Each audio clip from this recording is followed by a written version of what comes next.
اعوذ باللہ من الشیطان الرجیم بسم اللہ الرحمن الرحیم رب اشرح لی صدری ویسر لی امری واحلل عقدۃ من لسانی یفقہوا قولی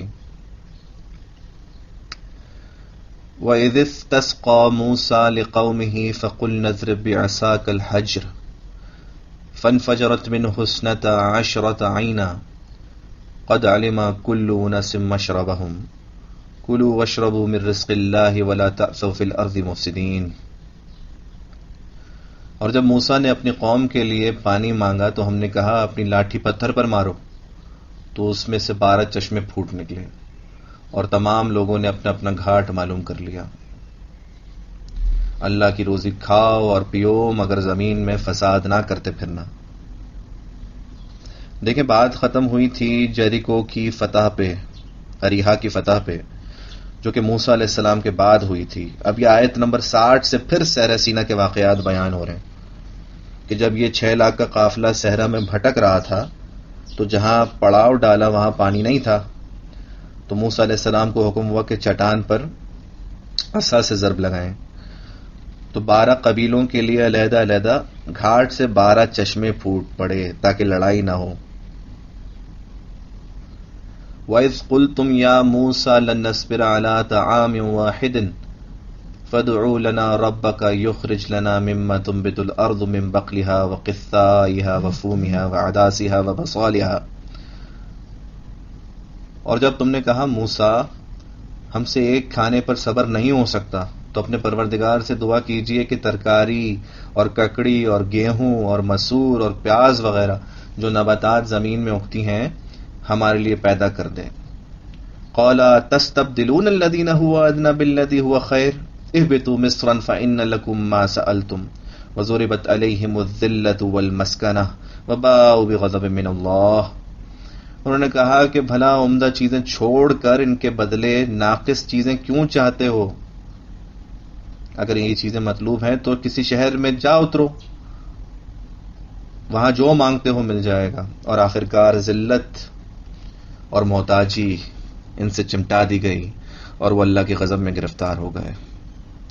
ذَلِكَ بِأَنَّهُمْ كَانُوا يَكْفُرُونَ بِآيَاتِ اللَّهِ وَيَقْتُلُونَ النَّبِيِّينَ بِغَيْرِ الْحَقِّ ذَلِكَ بِمَا عَصَوْا وَكَانُوا يَعْتَدُونَ۔ یہ اس لیے کہ وہ اللہ کی آیتوں سے انکار کرتے تھے اور نبیوں کو ناحق قتل کر دیتے تھے، یہ اس لیے کہ نافرمانی کیے جاتے اور حد سے بڑھے جاتے تھے۔ اصل میں اب ان کی زبان پیاز، لہسن، ککڑی، جو سالن کے چٹخارے ہوتے ہیں نا، وہ مانگ رہی ہیں۔ من و سلوا کھاتے کھاتے اکتا گئے ہیں۔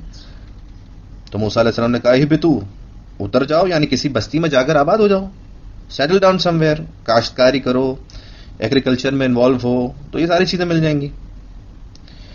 پھر ذلت اور رسوائی ان سے چمٹا دی گئی اور وہ اللہ کے غضب میں گرفتار ہو گئے۔ بنی اسرائیل تو وہ امت تھی وَأَنِّي فَضَّلْتُكُمْ عَلَى الْعَالَمِينَ، تو اس امت کا یہ حشر کیوں ہوا؟ دراصل انہیں کتاب دی گئی کہ پیروی کریں، لیکن انہوں نے قدموں تلے اسے رون دیا۔ نعمتوں کی بارش ہوئی، زمین نے بھی سونا اگلا، مگر انہیں اپنے نظریات، خیالات، اپنی خواہشات، اپنی مصلحتیں زیادہ محبوب تھیں۔ یاد رکھیے گا، جس امت کو کتاب مل جائے وہ اللہ کی نمائندہ، اللہ کی ریپرزینٹیٹو بن جاتی ہے۔ پھر وہ اگر اپنے عمل سے مس ریپرزینٹ کرے تو اللہ کے نزدیک وہ کافروں سے زیادہ مغضوب اور منحوس ہو جاتی ہے۔ یہ کیا دین پہنچائیں گے، یہ تو خود دین کے منحرف ہو گئے۔ یہی حال بدقسمتی سے آج امت مسلمہ کا ہے۔ تقریباً 2 ارب ہونے کے باوجود عزت نام کو نہیں۔ کوئی مسلمان ملک نہ تو سیکیورٹی کونسل کا رکن ہے، نہ G9، G7، G15 میں شامل۔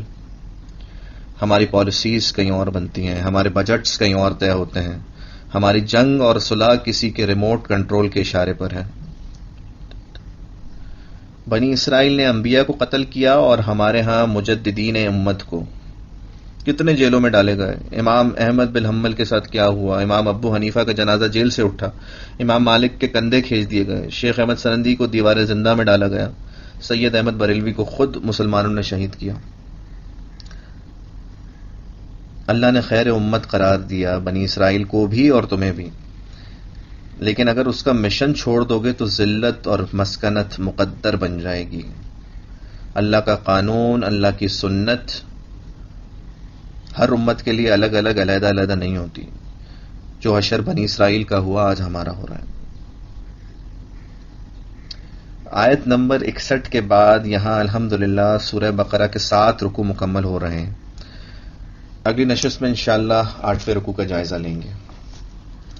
اللہم آنس وحشتی فی قبری، اے اللہ قرآن کریم کی تلاوت کو، اس کے سمجھنے کو میری قبر میں میری ویرانی کا ساتھی بنا.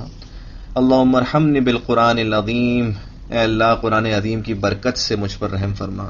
وجعلہ لی اماما ونورا وہدی ورحمہ، اور اس کو میرے لیے رہنما، روشنی، ہدایت اور رحمت بنا. اللہم ذکرنی منہ ما نسیت وعلمنی منہ ما جہلت، اے اللہ تو مجھے یاد دلا دے اس میں سے جو میں بھول گیا، اور تو مجھے سکھا دے اس میں سے جو میں نہیں جانتا. وارزقنی تلاوتہ آناء اللیل وآناء النہار واجعلہ لی حجۃ یا رب العالمین، اور تو مجھے رات کے اوقات اور دن کے اوقات میں اس کو پڑھنے کی توفیق بخش، اور تو اس کو میرے حق میں شہادت قاطع بنا. آمین یا رب العالمین. ذلك الكتاب لا ريب فيه هدى للمتقين